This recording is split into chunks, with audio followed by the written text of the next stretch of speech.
Today marks the 45th anniversary of the death of Saint Josemaría Escrivá. The Spanish priest founded the Opus Dei, or Work of God organization. It is one of the biggest movements in the Catholic Church, with nearly 100,000 members worldwide. Saint Josemaría died in Rome at the age of 73. He was canonized by Pope John Paul II in 2002.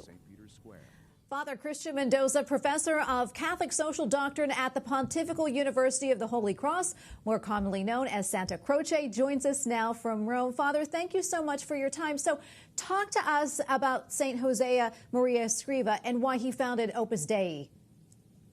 Well, thank you very much for inviting me. Saint Josemaría, actually, he founded Opus Dei because God wanted that. He always said that Opus Dei, the work of God, is his biography. He did something he didn't want to do, but God asked him to do that.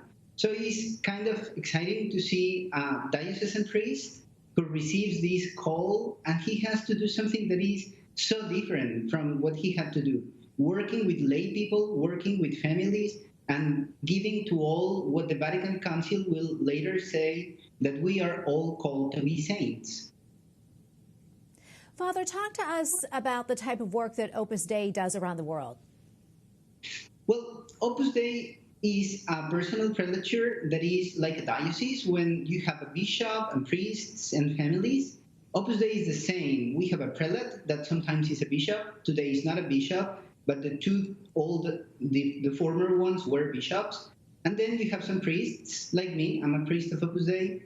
And then you have families. 80% of the people of the work are families. So Opus Dei gives formation to these families, spiritual direction, the sacraments, and works also with all the people who want to come to receive this kind of formation. This is what Opus Dei gives. It's like a big and great catechesis.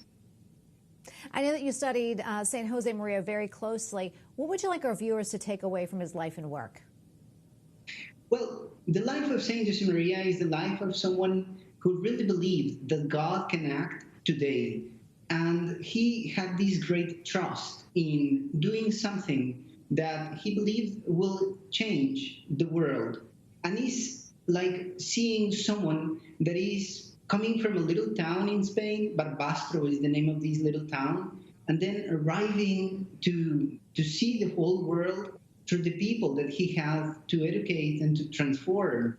And thanks be to God, today, the people of the work, they can be in the middle of the street doing any kind of work. And you have taxi drivers and you have bankers and you have ladies who work in Kenya in the plantations, and you can have people working for government in other nations. So it's like the first Christians.